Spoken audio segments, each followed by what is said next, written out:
आज हम बात करने वाले हैं कि क्यों की जाती है दिवाली पर सफाई। इस दिन समुद्र मंथन के समय क्षीर सागर से लक्ष्मी जी प्रकट हुई थी और भगवान विष्णु को अपना पति स्वीकार किया था।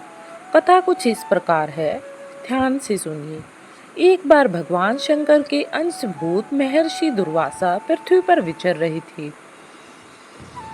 घूमते घूमते वे एक मनोहर वन में गए। वहां एक विद्याधर सुंदरी हाथ में पारिजात पुष्पों की माला लिए खड़ी थी। वह माला दिव्य पुष्पों की बनी थी। उसकी दिव्य गंध से समस्त वन प्रांत सुवासित हो रहा था। दुर्वासा ने विद्याधरी से वह मनोहर माला मांगी। विद्याधरी ने उन्हें आदर पूर्वक प्रणाम करके वह माला दे दी। माला लेकर उन्मत्त वेशधारी मुनि ने अपने मस्तक पर डाल ली और पुनः पृथ्वी पर भ्रमण करने लगे। इस समय मुनि को देवराज इंद्र दिखाई दिए, जो मतवाले ऐरावत पर चढ़कर आ रहे थे। उनके साथ बहुत से देवता भी थे। मुनि ने अपने मस्तक पर पड़ी माला उतारकर हाथ में ले ली। उसके ऊपर भोरे कर रहे थे। जब देवराज समीप आए तो दुर्वासा ने पागलों की तरह वह माला उनके ऊपर फेंक दी। देवराज ने उसे ऐरावत के मस्तक पर डाल दिया।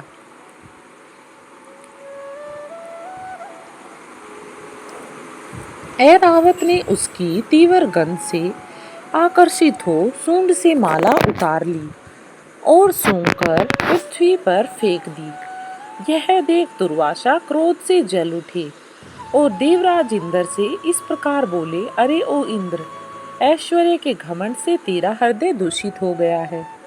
तुझ पर जड़ता छा गई है। तभी तो मेरी दी हुई माला का तूने आदर नहीं किया। वह माला नहीं, श्री लक्ष्मी जी का धाम थी। माला लेकर तूने प्रणाम तक नहीं किया, इसलिए तेरे अधिकार में स्थित तीनों लोकों की लक्ष्मी शीघ्र ही अदृश्य हो जाएगी। ये साफ सुनकर देवराज इंद्र घबरा गए और तुरंत ही ऐरावत से उतरकर मुनि के चरणों में पड़ गए। उन्होंने दुर्वासा को प्रसन्न करने की लाख चेष्टाएं की, किंतु महर्षि टस से मस न हुए। उल्टे इंद्र को फटकार कर वहां से चले गए। इंद्र भी ऐरावत पर सवार हो अमरावती को लौट गए। तब से तीनों लोकों की लक्ष्मी नष्ट हो गई। इस प्रकार त्रिलोकी के त्रिहीन एवं सत्य रहित हो जाने पर दानवों ने देवताओं पर चढ़ाई कर दी। देवताओं में अब उत्साह कहाँ रह गया था। सबने हार मान ली। फिर सभी देवता ब्रह्मा जी की शरण में गए।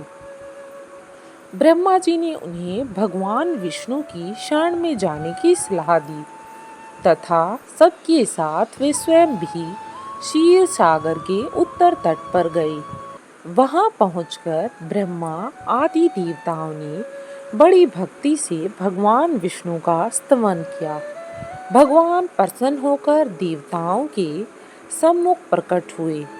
उनका अनुपम तेजस्वी मंगलमय विग्रह देखकर देवताओं ने पुनः स्तवन किया।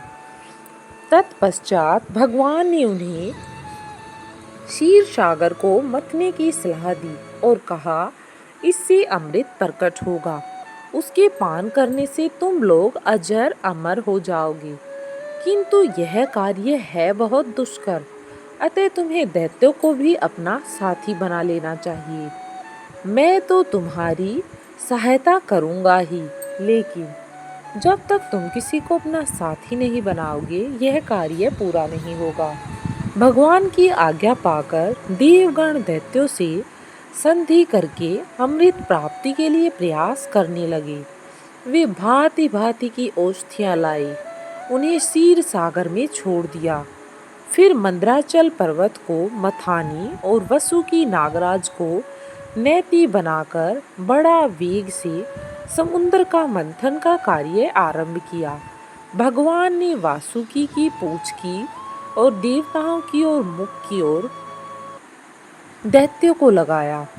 मंथन करते समय वासुकी की निश्वास अग्नि से झुलसकर सभी दैत्य निस्तेज हो गए और उसी निश्वास वायु से विक्षिप्त होकर बादल वासुकी की पूंछ की ओर बरसते थे, जिससे देवताओं की शक्ति बढ़ती गई। भक्त वत्सल भगवान विष्णु स्वयं कच्छप रूप धारण कर क्षीर सागर में घूमते हुए मद्राचल के आधार बने हुए थे। वे ही एक रूप से देवताओं में और एक रूप से दैत्यों में मिलकर नागराज को खींचने में भी सहायता देते थे, तथा एक अन्य विशाल रूप से जो देवताओं और दैत्यों को दिखाई नहीं दे रहा था, उन्होंने मंदराचल को ऊपर से दबा रखा था। इसके साथ ही वे नागराज वासुकी में भी बल का संचार करते देवताओं की भी शक्ति बढ़ा रही थी। इस प्रकार से देवता और दानव सभी अपने अपने कार्य में मगन थे।